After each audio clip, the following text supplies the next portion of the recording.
بسم اللہ الرحمن الرحیم سے 5 منٹ کا مدرسہ قرآن و حدیث کی روشنی میں 1 شوال المکرم۔ پہلا عنوان اسلامی تاریخ۔ ام المومنین حضرت خدیجہ رضی اللہ تعالی عنہا بنت خویلد بڑی ہی باکمال اور نیک سیرت خاتون تھیں۔ ان کا تعلق قریش کے معزز خاندان سے تھا۔ وہ خود بھی بااثر اور کامیاب تجارت کی مالک تھی۔ ان کی پہلی شادی ابو حالہ سے ہوئی تھی، جن سے 2 لڑکے پیدا ہوئے۔ ان کے انتقال کے بعد دوسری شادی عتیق بن عابد مخزومی سے ہوئی۔ ان سے 1 لڑکی پیدا ہوئی۔ کچھ دنوں کے بعد عتیق کی بھی وفات ہو گئی۔ حضرت خدیجہ رضی اللہ تعالی عنہا کی شرافت و مالداری کی وجہ سے بہت سے سرداران قریش ان کے ساتھ نکاح کرنے کی خواہش مند تھے، مگر انہوں نے سب سے انکار کر دیا۔ جب انہوں نے حضور صلی اللہ علیہ وسلم کی امانت و سچائی کی شہرت سنی تو ان سے نکاح کی رغبت پیدا ہوئی۔ مزید تسلی کے لیے آپ کو مال تجارت دے کر اپنے غلام میسرہ کے ساتھ ملک شام بھیجا۔ پھر جب آپ صلی اللہ علیہ وسلم سفر سے واپس تشریف لائے تو حضرت خدیجہ رضی اللہ تعالی عنہا نے تجارت میں برکت اور آپ صلی اللہ علیہ وسلم کی امانت و اخلاق سے متاثر ہو کر خود نکاح کا پیغام بھیجا۔ رسول اللہ صلی اللہ علیہ وسلم نے اس کا تذکرہ اپنے مشفق چاچا ابو طالب سے کیا۔ انہوں نے بخوبی منظور کیا اور آپ صلی اللہ علیہ وسلم کا نکاح حضرت خدیجہ رضی اللہ تعالی عنہا سے کرا دیا۔ اس وقت حضرت خدیجہ رضی اللہ تعالی عنہا کی عمر 40 سال، آپ صلی اللہ علیہ وسلم کی عمر مبارک 25 سال تھی۔ دوسرے نمبر پر اللہ کی قدرت، سمندر کا اترنا چڑھنا۔ سمندر کے کنارے اگر آپ جائیں تو دیکھیں گے سمندر کا پانی کنارے کی طرف کبھی چڑھ جاتا ہے اور کبھی اتر جاتا ہے، لیکن اس کے چڑھنے اترنے کی ایک حد ہوتی ہے۔ اگر وہ اس حد کو پار کر جائے تو زبردست جانی و مالی نقصان ہو جائے، کیونکہ دنیا کا 3 حصہ پانی اور 1 حصہ خشکی ہے۔ یہ اللہ تعالیٰ کی زبردست قدرت ہے جس نے سمندر کو ان کی حدوں میں روک رکھا ہے۔ ایک فرض کے بارے میں اللہ تعالیٰ پوری کائنات کا رب ہے۔ قرآن میں اللہ تعالیٰ فرماتا ہے، سن لو اللہ تعالیٰ ہی کا کام ہے پیدا کرنا اور حکم چلانا۔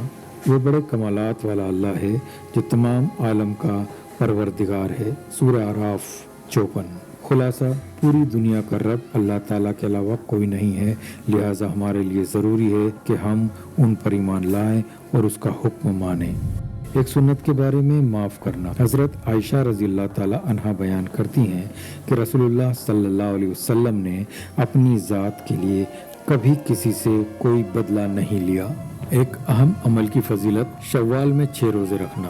رسول اللہ صلی اللہ علیہ وسلم نے فرمایا، جو شخص رمضان کے روزوں کو رکھنے کے بعد شوال کے 6 روزے بھی رکھے تو وہ پورے سال کے روزے رکھنے کے برابر ہے۔ مسلم شریف 2758۔ عن ابی ایوب انصاری رضی اللہ تعالی عنہ۔ فائدہ، جو شخص شوال کے پورے مہینے میں کبھی بھی 6 روزے کو رکھے گا تو وہ اس فضیلت کا مستحق ہوگا۔ ایک گناہ کے بارے میں منافق کی نشانیاں۔ رسول اللہ صلی اللہ علیہ وسلم نے فرمایا، منافق کی 3 نشانیاں ہیں۔ جب بات کرے تو جھوٹ بولے، وعدہ کرے تو پورا نہ کرے، جب کوئی امانت رکھی جائے تو اس میں خیانت کرے۔ بخاری 33، مسلم 211۔ عن ابی ہریرہ رضی اللہ تعالی عنہ۔ دنیا کے بارے میں موت اور مال کی کمی سے گھبرانا۔ رسول اللہ صلی اللہ علیہ وسلم نے فرمایا، آدمی 2 چیزوں کو ناپسند کرتا ہے، حالانکہ دونوں اس کے لیے خیر ہے۔ ایک موت کو، حالانکہ موت فتنوں سے بچاؤ ہے، اور دوسری مال کی کمی کو، حالانکہ جتنا مال کم ہوگا اتنا ہی حساب کم ہوگا۔ مسند احمد 23113۔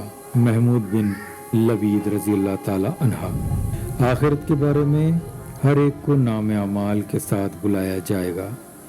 قرآن میں اللہ تعالیٰ فرماتا ہے، وہ دن یاد کرنے کے قابل ہے جس دن تمام آدمیوں کو ان کے نام اعمال کے ساتھ میدان حشر میں بلائیں گے۔ پھر جس کا نام اعمال ان کے داہنے ہاتھ میں دیا جائے گا وہ خوش ہوں گے اور اپنے نام اعمال کو پڑھنے لگیں گے۔ اس پر ایک دھاگے کے برابر بھی ظلم نہیں کیا جائے گا۔ سورہ بنی اسرائیل 71۔ طب نبوی سے علاج، ہر بیماری کا علاج۔ رسول اللہ صلی اللہ علیہ وسلم نے فرمایا، اللہ تعالیٰ نے ہر بیماری کے لیے دوا اتاری ہے۔ جب بیماری کو صحیح دوا پہنچ جاتی ہے تو اللہ تعالیٰ کے حکم سے بیماری ٹھیک ہو جاتی ہے۔ مسلم 5741 ان جابر رضی اللہ تعالیٰ عنہ۔ قرآن کی نصیحت۔ قرآن میں اللہ تعالیٰ تم کو حکم دیتا ہے کہ امانت والوں کو ان کی امانتیں واپس کر دیا کرو۔ سورہ نساء 58۔ اللہ حافظ۔